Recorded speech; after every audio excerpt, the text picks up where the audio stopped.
Hello, हमें question given है, हमें दिया गया है कि परवलय Y square equal to 4x पर स्थित बिंदु P से खींची गई दो स्पर्श रेखाएं समकोणीय हैं, तब P का बिंदु पथ है। हमें बोला गया है कि एक परवलय है Y square equal to 4x। ये हमने एक परवलय बनाया, ठीक है। ये ओरिजिन से होके जाएगा और ये है वाई स्क्वायर इक्वल टू में 4x, मतलब a की वैल्यू 1 है। तो ओरिजिन इसका मतलब शीर्ष हम देखें तो ये 0 0 रहेगा और इसका जो फोकस है या नाभि है वो कितनी हो जाएगी 1, 0। ठीक है।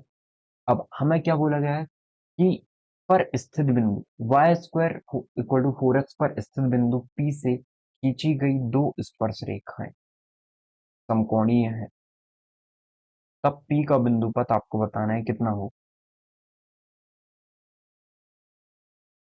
Y square equal to 4x पर स्थित बिंदु P से अब एक बिंदु से आप कितनी स्पर्श रेखाएं खींच सकते थे? एक तो ये स्पर्श रेखा हो सकती है, ठीक है।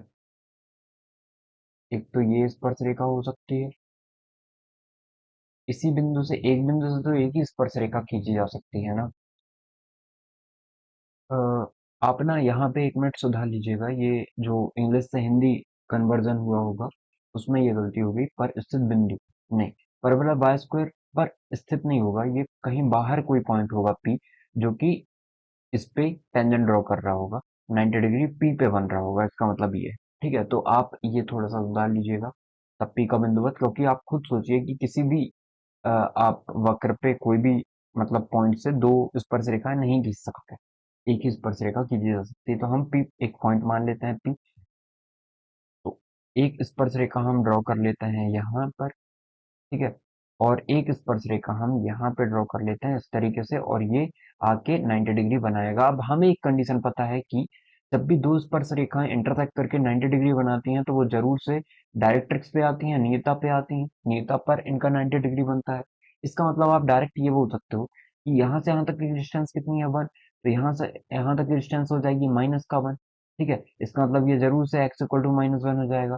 तो x प्लस 1 इक्वल टू 0, क्योंकि 90 डिग्री बनाएंगे तो वो कोई भी पॉइंट हो, वो 90 डिग्री कहाँ पे बनेगा? सिर्फ डायरेक्ट्रिक्स पे बनेगा। डायरेक्ट्रिक्स पे बनेगा तो उसकी इक्वेशन ही हमारा क्या हो जाएगा? आंसर हो जाएगा, उसका बिंदु पथ हो जाएगा। इसका मतलब जो करेक्ट आंसर होगा वो हो जाएगा x इक्वल टू में -1। लेकिन यदि हम देखें एग्जैक्टली तो हमारा तो अभी देखें तो 42 तो हमारा थर्ड जो है करेक्ट आंसर हो गया है। लेकिन हम यदि ऐसे नहीं करना चाहते, दूसरे तरीके से करना चाहते हैं तो कैसे करेंगे? तो हमें स्लोप पता है, स्लोप फॉर्म पता है किसी भी टेंजेंट का। क्या होगा? एम एक्स प्लस में ए अपॉन में एम, यही होता है। अब एक काम करते हैं, एम एलसीएम लेते हैं, तो एम बाय इक्वल टू में एम स्क्वायर एक्स प्लस का ए हो जाएगा, ठीक है। यही हो जाएगा। अब चूंकि हमें ये पता है कि पी कोई पॉइंट है जिसे हमने एच के मान लिया, तो एच के पॉइंट पे ये परपेंडिकुलर है, दोनों इंटरसेक्ट कर रहे हैं, तो दोनों इस पॉइंट को सेटिस्फाई करेंगे, मतलब इक्वेशन सेटिस्फाई होगी इससे। तो एम के इक्वल टू में क्या आ जाएगा? एम स्क्वायर एच प्लस में ए। इसको और अच्छे से लिखें तो एम स्क्वायर एच, मतलब क्वाड्रेटिक टर्म में लिखें तो माइनस का एम के प्लस का ए इक्वल टू में 0 हो जाएगा, ठीक है। अब हमें एक चीज पता है कि इससे इसका जो आंसर है वो मतलब यदि हम प्रोडक्ट ऑफ रूट देखें तो वो कितना आ जाएगा? m1, मतलब यदि इसके रूट हम m1 और m2 माने तो क्या आ जाएगा? m1 मल्टीप्लाई में m2 इक्वल टू में कितना आ जाएगा? a अपॉन में h, ठीक है। c अपॉन में a होता है, a अपॉन में h आ जाएगा। लेकिन हमें ये पता है यदि ये स्लोप 90 डिग्री बना रही हैं, दोनों टेंजेंट 90 डिग्री बना रही हैं, तो इनकी स्लोप क्या होगी? m1 multiply m2 equal to में -1 हो जाएगा। मतलब इसको -1 लिखा जा सकता है क्योंकि ये 90 डिग्री बना रहे हैं। तो हम देखें कि ए कितना है हमारा। ए हमें पता है यहाँ से 1 है। ए कितना है? 1 है।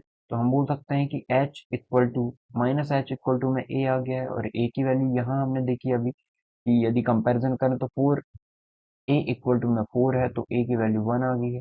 ए की वैल्यू 1 आ गई, इसका मतलब -h इक्वल टू में 1। अब ये स्लोप है, हम क्या करते हैं, सॉरी ये लोकस है, लोकस को हम एच के को हम किससे रिप्लेस कर देते हैं? एक्स वाई से लास्ट में, तो एक्स वाई से कर देते हैं, वाई तो है नहीं, तो -x इक्वल टू 1 या x इक्वल टू -1, ये हमारा करेक्ट आंसर हो जाएगा। आप जिससे निकालना चाहो आपका करेक्ट आंसर ऑप्शन नंबर 3 ही निकलेगा।